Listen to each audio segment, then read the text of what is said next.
Hello and welcome to Westcountry Wanderings. Welcome to the monthly vlog for the month of March 2025. Today we're in the county of Somerset. In fact, we're on what's known as the Isle of Wedmore. And as you can see behind me here, we have the famous, well, probably not that famous actually, Ashton Windmill.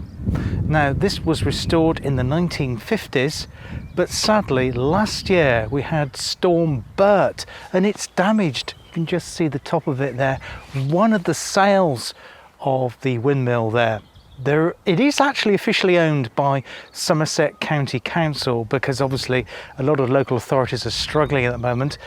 There is no more money to repair it again. There is a local volunteer group that do tours on it, but unfortunately, as I say, because of the damage to the sails, it's not open at the moment. Where are we though? We're near the village of Wedmore. And I'll be heading down to Wedmore shortly. We'll be having a look around the village there, and I'll be telling you a little bit more about what's been happening on the channel here on Westcountry Wanderings for the month of March, and reading out the very best of your comments as well. So I hope you can join me for that. But yeah, it's an amazing site here. In fact, the West Country has very few windmills around. This one was actually told to me by my daughter who lives in Cornwall, and we used to actually live in Essex where there's many windmills there. And she said, "Oh, is there any windmills that you can cover on your channel, Dad, that are in your area?" And I didn't know about this one, so it's thanks to my daughter that we found this one. There is another one in Gloucestershire. It's actually on a fruit farm near the town of Newent, but that's currently undergoing repair, and hopefully that'll be opening next year as part of an attraction for that fruit farm there. So hopefully we'll be able to show you that one, perhaps on a future monthly vlog here on Westcountry Wanderings. So what you're looking behind me is an 18th century flour mill. We're currently on the Isle of Wedmore, which is like a ridge of land which is above the Somerset Levels, about 7 miles to the west of the city of Wells, but a similar number from the resort of Burnham-on-Sea. But as you can see, currently there is some fencing. I went into a field to get a shot of it from the other side, but you can't go through this side. You can't go up to the base of the windmill at the moment because of that damage that was sustained during Storm Bert. I'm not sure what the plans are for the restoration of it, but a little bit more about its history.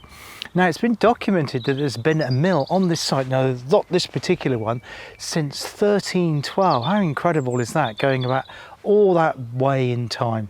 It was used to grind corn for flour, but it was also used to grind beans for feed for cattle as well. The windmill was actually last used in 1927, but as I say, it went undergone significant restoration in 1959. By 1549, the original mill was in a really bad way, and a local clothier leased it from the direction of Wells, and it undergone some restoration at that time. Later, it was held by Edward Bower of Wells. Now, it's probably the local Payne family that built the mill that you see here today between 1760 and 1784. The tower itself is some 7.5 metres high, and the walls are some 60 centimetres thick. The millstones that were used to grind the corn were some 1.2 metres in diameter.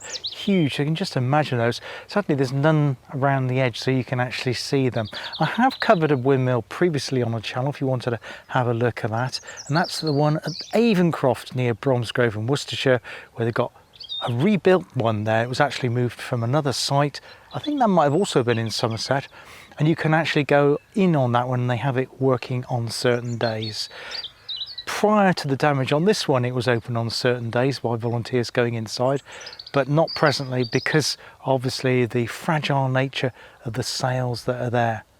Let's go on now and head on into the village of Wedmore.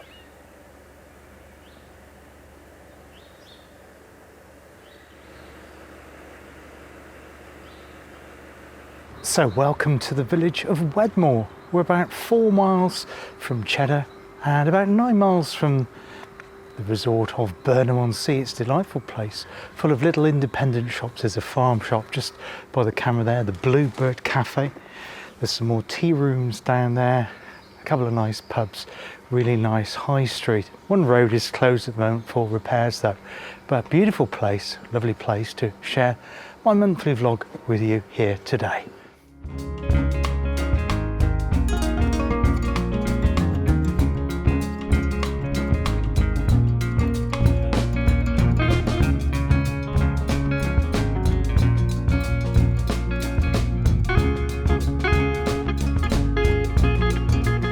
So Wedmore is an absolutely beautiful village. In fact, it's three villages. It's Wedmore, Blackmore and Theale. And wait for this, it's made up, the entire parish, of some 17 hamlets hereabouts, combined population of 3,120.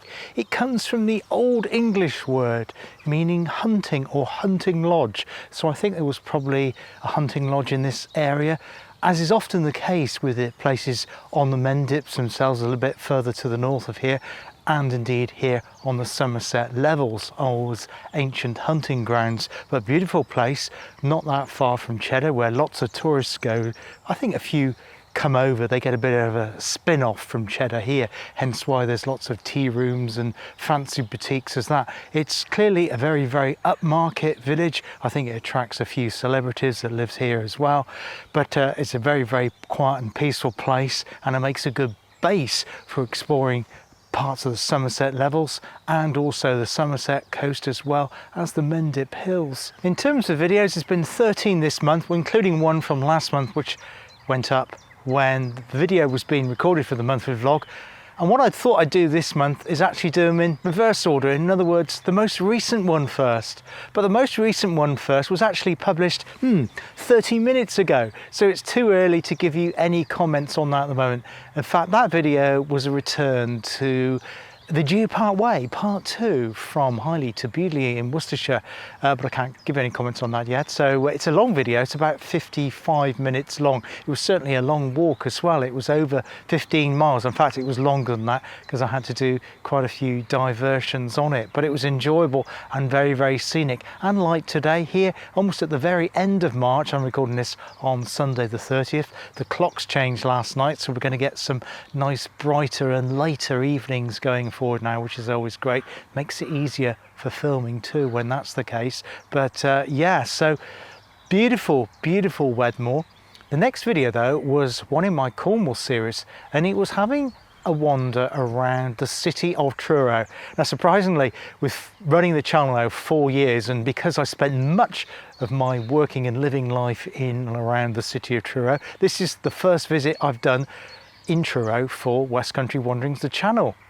But it was great to be back there. So I caught the train there. I was staying in Menheniot and catching up with my daughter. I've got another video coming up in Devon actually from when I was staying down there. That's to go out over the next few days. I'll talk more about that in a bit.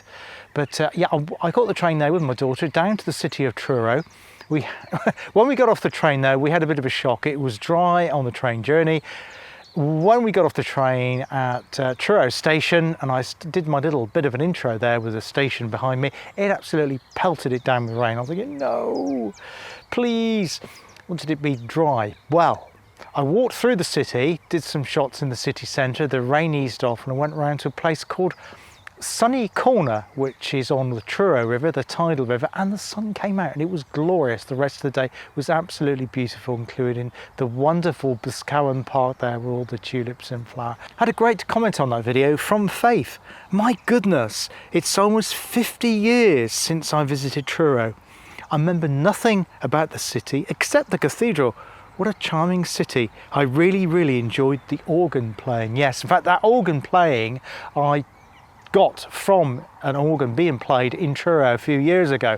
It was copyright free. It was another video that's on YouTube, although a word of warning, their choir comes under copyright, so if you've got any recordings of that, in fact they won't allow you to record any of their choirs in concert there, and any recordings they've shown of their concerts inside the cathedral do come under a copyright. But it was just a recital there. I can't remember the gentleman's name, but it was great to hear that. And they were doing a little bit of practicing while I was in there as well, but because they were stopping and starting again, I couldn't actually use the bit that I recorded inside the cathedral. Thank you very much for that, Faith. Had another great comment on that video as well from Daryl, and Daryl writes, beautiful city, So much to see, especially Truro Cathedral. It's awe-inspiring, isn't it just? And it was pretty much the last great of the British cathedrals, really.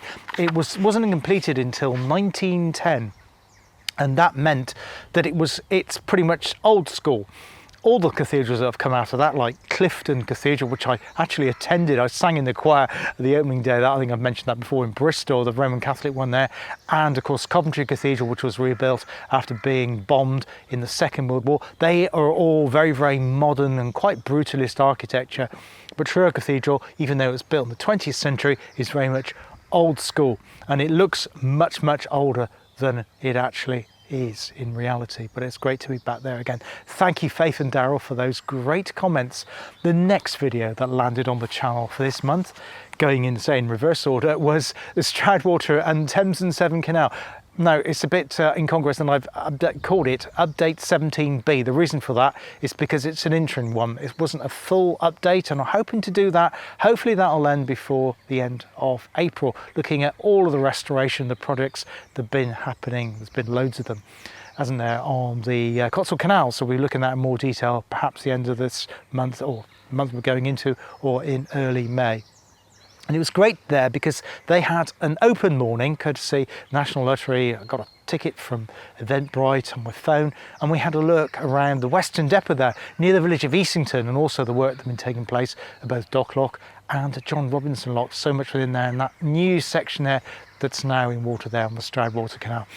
A couple of great comments on that. One from Michael Pilling from Poland. I'm always amazed by how much can be achieved by a small group of volunteers who with total dedication are able to complete each task. Yes, here, Michael. The volunteers that work on behalf of the Cotswold Canals Trust do an absolutely tremendous job, and they work so hard. In fact, they were working hard. They were actually put a new layer down of the towpath when I was there, and there was another group of volunteers actually tidying up the edging by the side of the road, picking up litter, cutting shrubbery back. So much work going on. Really, really incredible.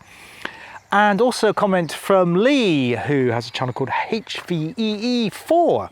There's lots of drone shots of the canal in the area, so if you want to see what it looks like from above, I'll link to Lee's channel in the description of today's video. And Lee writes, great to see the work the volunteers have done over the last few years. They've transformed the area, haven't they just? I've also had a tour of Western Depot, and it's very well run, an impressive setup. Docklock is starting to look fantastic. So true. Thanks very much, Lee, and thank you, Michael.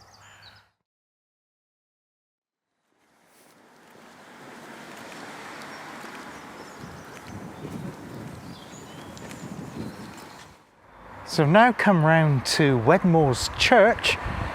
And a couple of other things about Wedmore is that it lies between the River Axe and the River Brew. The River Brew, of course, flows through to Highbridge, making its way just south to the resort of Burnham-on-Sea. We've covered the River Axe before a few times here on the channel, as our visits to both Somerset and indeed North Somerset, county that's just a little bit further, obviously to the north. There have been Roman remains found in this area, as well as Iron Age ones too.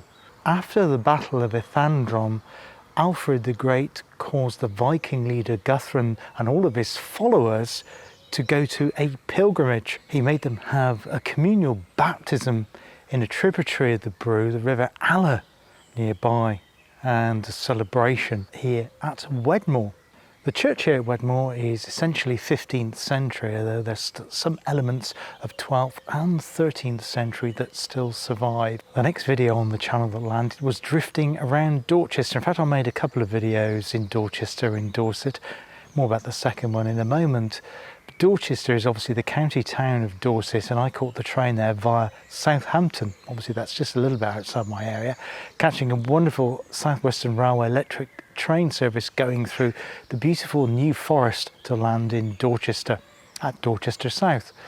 And I had a good tour around that town. I've been there a few times before. In fact, I remember taking my daughter there when she was growing up, and I took her to one of the museums there, the Dinosaur Museum. In fact, I think it's got at least 5 museums, even though the population is only about 20,000 or so. It's a really interesting place, and the thing that really captivated me on my journey there were the Roman mosaics in the Roman townhouse, which is at the back of County Hall.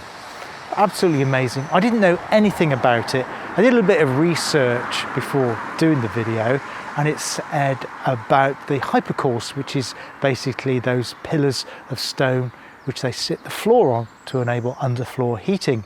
You can see that, but you can see much else there besides. And I had a great comment on that video from Caroline, and she writes about the Raddle. There was a pub there called the Blue, not the Brew, that was the river, the Blue Raddle, and I posed the question, does anybody know what the Blue Raddle referred to?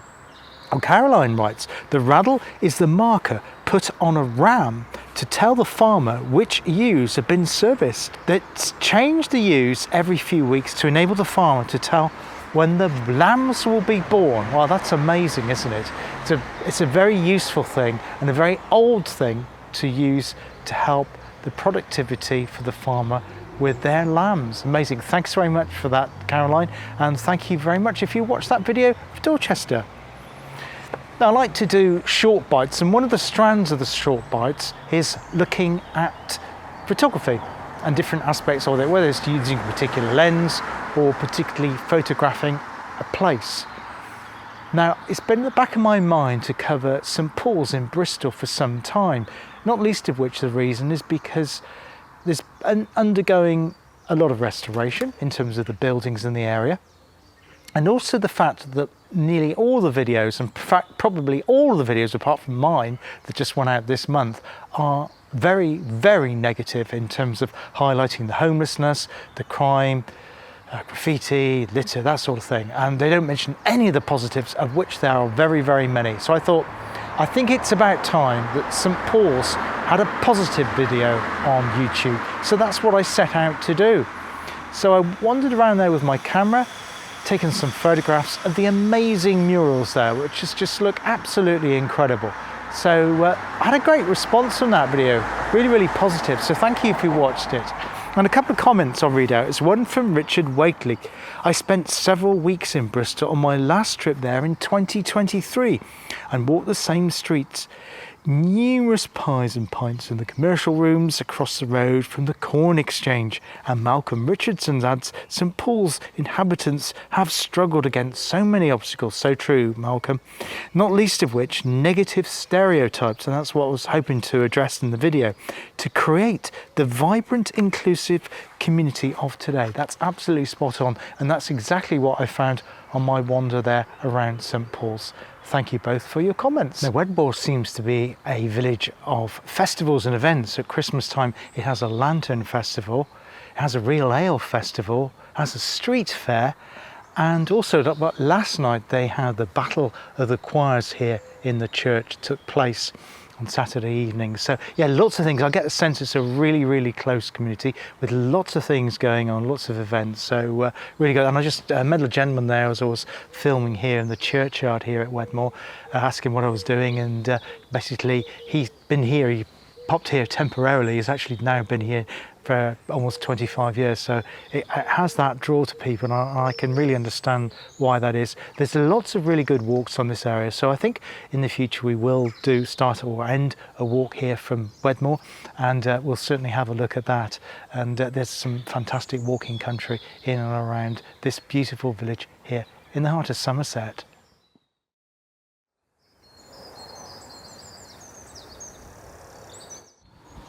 Well, I've just found this fantastic spot here in Wedmore. It's almost like the village's village green, although it's quite away from the centre of the village where the church, the shops and the pub are. Beautiful area. I would imagine at one time this would have been ancient orchards on here, and you have a little stream here. It probably runs into the Brew at some point, making its journey indeed down to the sea at Burnham-on-Sea. Now, I have two series running concurrently looking at the fascinating histories of both Stroudwater and the Thames and Severn Canal, and it was to the former that I returned to at the village of Framelode, where the Stroudwater Canal started its journey off of the River Severn, somewhere it always makes an appearance here on Westcountry Wanderings, doesn't it? But that was looking at the fascinating Battle of Carter's Close, and that goes to prove the old adage, there's nothing new under the sun. Yes, planning battles have always existed, and this time, of course, the canal planners won, the church planner lost, having a slice of the churchyard taken away at nearby Stonehouse in Gloucestershire. So that's an interesting little tale, and some great comments on that video, not least of which from Diana Rolfe. Thank you, Diana, it's great to hear from you. That was a hard fought battle, and the landowners, mill owners and church basically won. Indeed they did, yeah. So as I say, there's nothing new under the sun, isn't there?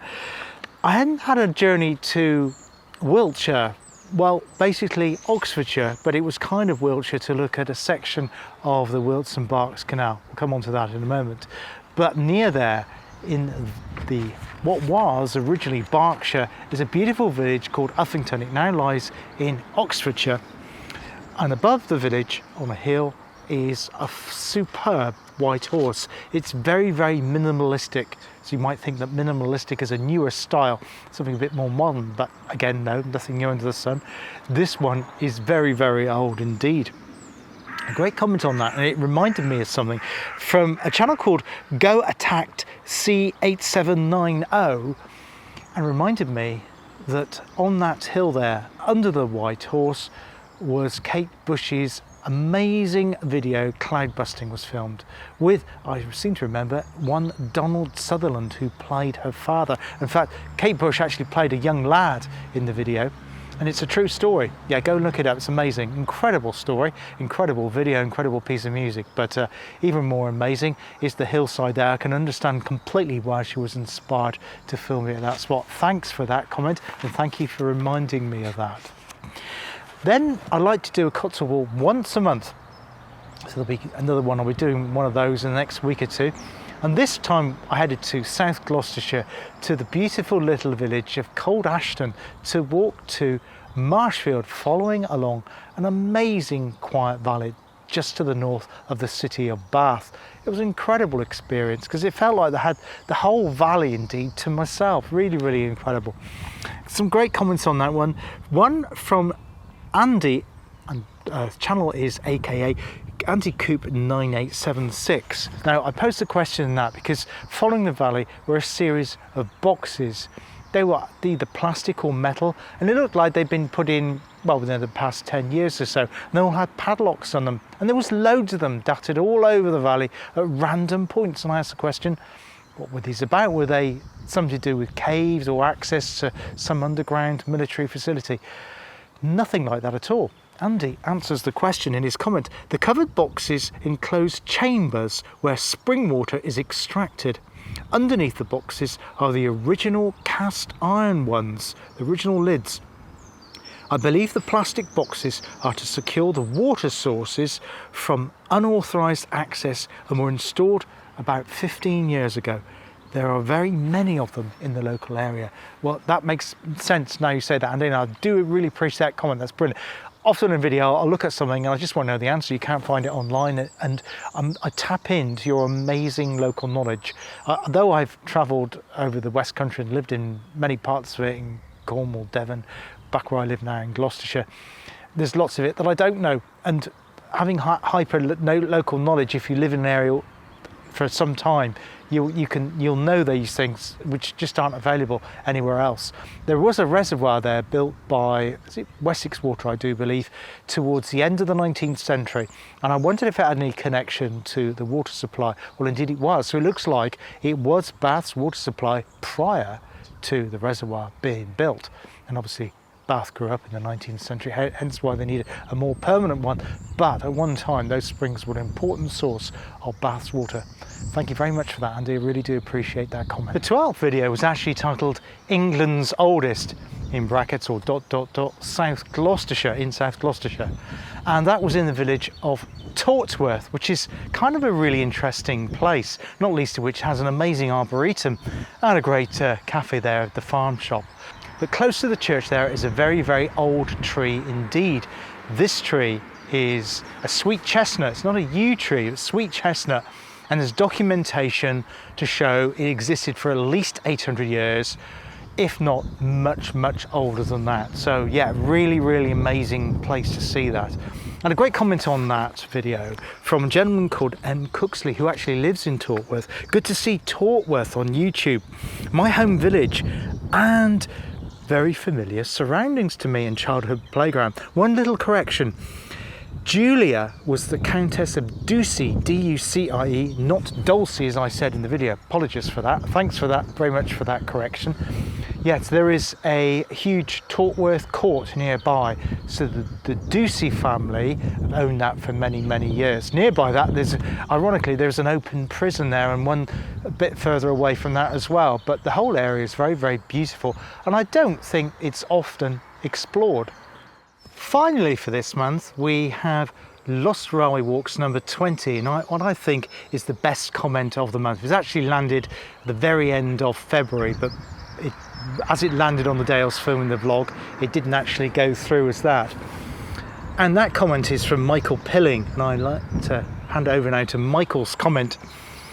I have vivid memories of this line. That's the line Park End, Colford.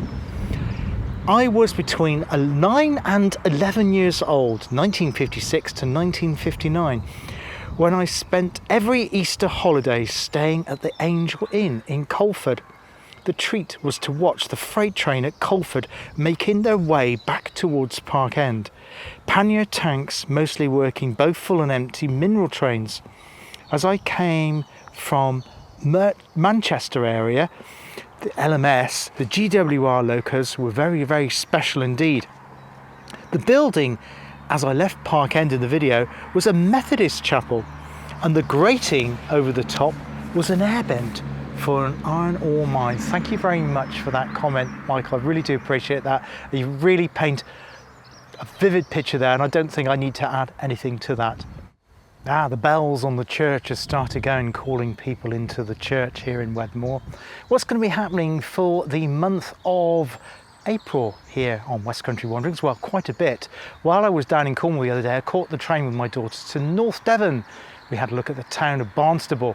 And when I was in Oxfordshire, I did a trio of videos there, one of which was having a look at the town of Farringdon. And also I'm hoping to get down to West Cornwall to bring you some content from the Lizard and also into Penwith, Penzance, Mousehole, that sort of area. Maybe down to the South Devon, East Devon coast as well to return to Sidmouth. Well, not return to, but to go back to where I was the other day at Budleigh Salterton. Apologise for the wind noise on the mic. The wind's just suddenly got up here in Wedmore. And hopefully there'll be another Cotswold walk and possibly return to the Geoparkway as well. So lots of things coming up and a few other bits, unexpected things. I've got a secret one, which I don't want to talk about yet.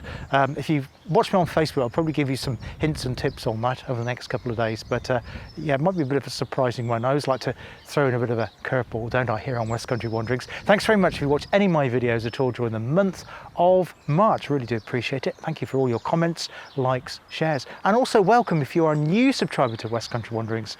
Welcome, welcome, welcome. From the village of Wedmore here in Somerset, that's it for this month. Hope to see you again on the channel very soon. All the best for now. Cheers. Goodbye.